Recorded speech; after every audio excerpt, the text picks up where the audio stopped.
Shalom, shalom, peuple de Dieu, bonjour. Bienvenue à notre méditation et prière matinale du lundi 23 décembre 2024 qui nous sort du livre de Zacharie, chapitre 4, verset 10. Nous lisons dans le nom de Jésus-Christ. Ceux qui méprisaient le jour des petits commencements se réjouiront. Alléluia. Bien-aimé, ce message tombe certainement à pic dans la vie de quelqu'un ce matin. Bien-aimé, peut-être en janvier, tu as commencé par un petit projet. Des gens se moquaient de toi. Des gens ont méprisé ce projet. Tout au long de l'année, tu t'es battu, tu t'es efforcé, n'est-ce pas, à faire grandir ce projet. Mais des gens se moquaient de toi. Mais ce matin, cette parole tombe à pic dans la vie de quelqu'un. Toi qui as commencé petit en janvier et des gens qui te méprisaient. Toi qui as commencé faiblement en janvier, toi qui as commencé, toi qui étais l'objet des railleries en janvier, toi qu'on méprisait en janvier, peut-être à cause de ta situation, à cause de ton état, à cause de ton statut. Bien-aimé, nous sommes en décembre et la Bible de Dieu, de notre Père, nous dit que la fin d'une chose vaut mieux que son commencement. Bien-aimé, je ne sais pas comment tu as commencé l'année, mais la seule chose que je sais, c'est qu'elle ne se terminera pas de la même façon. Parce que le cep sur lequel tu es resté connecté, il est fidèle à sa parole. Bien-aimé, ce qui est appelé à éblouir, ce qui est appelé à impressionner, ce qui est appelé à épater, commence très souvent comme une erreur. Commence très souvent comme si tu t'étais trompé. Tu vas rencontrer des personnes qui ne vont pas t'aider, qui ne vont pas t'encourager, qui vont se moquer de toi, qui vont mépriser ton projet, qui ne vont pas croire en ta vision, qui ne vont pas croire en ce que tu fais. Bien-aimé, tu auras envie d'abandonner, tu auras envie de laisser tomber, tu auras envie de renoncer. Mais bien-aimé, ce matin, ne renonce pas. Même s'il y a 1000 raisons pour te décourager, ne renonce pas. Bien-aimé, c'est un piège. Souviens-toi de ce que notre Dieu a dit. La fin d'une chose vaut mieux que son commencement. Dieu garde généralement le meilleur pour la fin.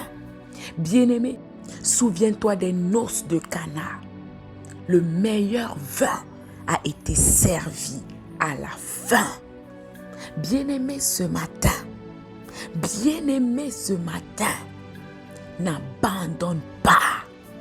Peu importe ce que les gens disent, si tu crois en ce projet, si tu crois en la capacité de Dieu, si tu crois en la parole de Dieu qui dit que ton Dieu se lèvera le dernier, bien-aimé, ne lâche pas. Lorsque nous lisons Genèse chapitre 1, à partir du verset 1, la Bible nous dit qu'au commencement, Dieu créa les cieux et la terre. La terre était informe et vide.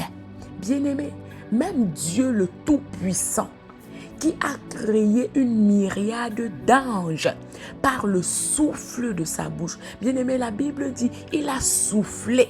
Comme tu souffles souvent sur ton gâteau d'anniversaire, sur la bougie de ton gâteau d'anniversaire, il a soufflé. Et une myriade d'anges a été créée. Mais la Bible nous dit dans Genèse chapitre 1 que au commencement, Dieu a créé les cieux et la terre. Mais comment est-ce que la terre était informe et vide?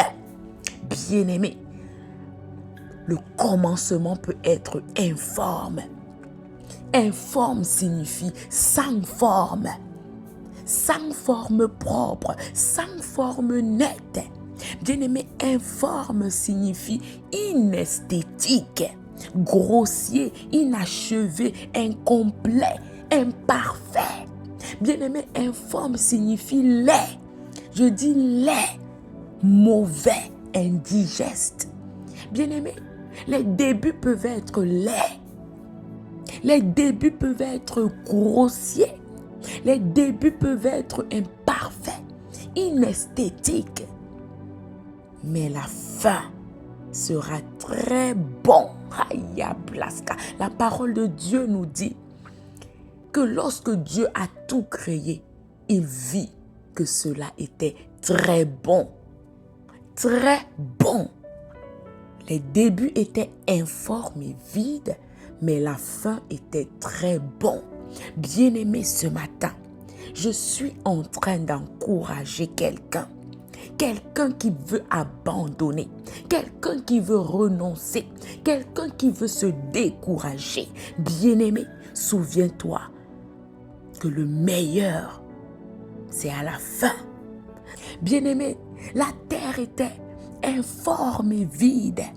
Vide, ça veut dire ça manquait de tout. Bien-aimé, vide, ça veut dire absence de toute matière. Vide signifie stérile. Vide signifie mort, insignifiant, désintéressant, désert. Bien-aimé, les débuts peuvent être déserts. Les débuts peuvent être insignifiants. Les débuts peuvent être stériles. Mais la fin d'une chose vaut mieux que son commencement. Nous devons apprendre à cultiver l'esprit de patience. Bien-aimé, la patience est un fruit de l'esprit. Nous ne devons pas être pressés. Nous ne sommes pas en compétition avec quelqu'un. Bien-aimé, tu as été créé seul. Ta destinée est dans les mains de Dieu. Ne regarde pas à gauche et à droite pour te bâtir une vie. Ne regarde pas les projets de tes frères, de tes amis, je ne sais pas, pour bâtir tes projets. Bien-aimé, aussi longtemps que tes yeux sont fixés sur Jésus-Christ, tu vas réussir. Bien-aimé, aussi longtemps que les enfants d'Israël regardaient le serpent d'airain, tous les autres serpents qui étaient en train de les mordre ne pouvaient pas les tuer. Aussi longtemps qu'ils regardaient le serpent d'airain, ils retrouvaient la vie. Aussi longtemps que toi, tes yeux seront fixés sur Jésus-Christ, tes projets réussiront. Bien-aimés, ce matin, nous devons cultiver l'esprit de patience. La formation même d'un homme, avant d'être ce géant que tu es aujourd'hui, avant d'être cette grande femme qui pèse 100 kilos, qui a une taille de 1,70 m, avant d'être cet homme qui pèse 100 kilos avec une taille, n'est-ce pas, de 1,80 m, souviens-toi que tu n'étais qu'une masse de sang. Tu n'étais qu'un embryon. Tu n'étais qu'un fœtus dans le sein de ta mère. Si ta mère était pressée, tu ne devais pas être cette personne aussi grande que tu es aujourd'hui. Si ta maman n'avait pas attendu 9 mois de grossesse, tu ne serais pas ce que tu es. Mais pourquoi tu veux que ton projet devienne géant le premier jour, bien-aimé? Comment les os vont se fortifier dans le sein de ta mère pour donner vie à un bébé bien portant? Ton projet doit prendre le temps de grandir, de se nourrir, de se développer avant d'être un géant. Bien-aimé, La Bible nous dit que le royaume des cieux est comme un grain de sénévé. Bien-aimé, le grain de sénévé, je ne sais pas avec quoi l'identifier. Il est tellement petit.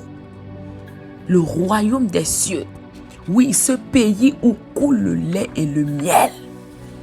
Lorsque nous lisons Matthieu chapitre 13 à partir du verset 31, bien-aimé, la Bible nous dit que le royaume des cieux, Jésus le compare à un grain de sénévé. Et il poursuit en disant, c'est la plus petite de toutes les semences, mais quand il a poussé, il est plus grand que les légumes et devient un arbre, de sorte que les oiseaux du ciel viennent habiter dans ses branches. Bien-aimé, ton entreprise, ton business, ta consécration, ta marche avec Christ peut commencer comme un grain de sénévé. Tu vas tomber, tu vas te relever parce que Dieu dit que 7 fois le juste tombe, 7 fois il se relève. Tu vas rencontrer des difficultés, oui bien-aimé. Mais à la fin, tu seras ce grand arbre qui va abriter les oiseaux. Bien-aimé, ne regarde pas à ce que tu es aujourd'hui. Ne regarde pas à tes faiblesses d'aujourd'hui. Ne regarde pas à tes limites d'aujourd'hui. Ne regarde pas, bien-aimé, à tes incapacités d'aujourd'hui. Mais regarde à ce géant que tu seras demain. Regarde à ce plus que vainqueur que tu seras demain. Jésus, le sauveur du monde, est né au milieu des moutons. Jésus, le sauveur du monde, n'est pas né dans un hôpital VIP, n'est pas né dans une maternité VIP. Il est né au milieu des moutons. Mais aujourd'hui, c'est lui le sauveur du monde. Sans passer par lui, tu n'atteindras jamais Dieu. Bien-aimé, David, le coup David, en face du géant Goliath, bien-aimé, lorsqu'il a voulu porter les armures pesaient. Quand il marchait, il voulait tomber. Les gens se moquaient de lui que, mais si toi tu n'arrives pas à porter les armures, c'est le géant Goliath que tu vas frapper. C'est le géant Goliath que tu vas tuer. Il a dit, vos histoires des armures, enlevez ça sur moi. Moi, je vais combattre au nom de l'Éternel des armées. Un petit caillou a tué un géant Goliath. Bien-aimé. Oh, l'eau plaske bayandama.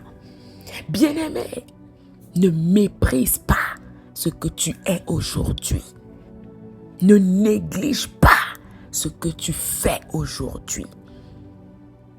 Ouais, même les immeubles qu'on voit aujourd'hui, on a commencé par mettre 1 parpaing, 2 parpaings, 3 parpaings et aujourd'hui, ce sont des gratte-ciel.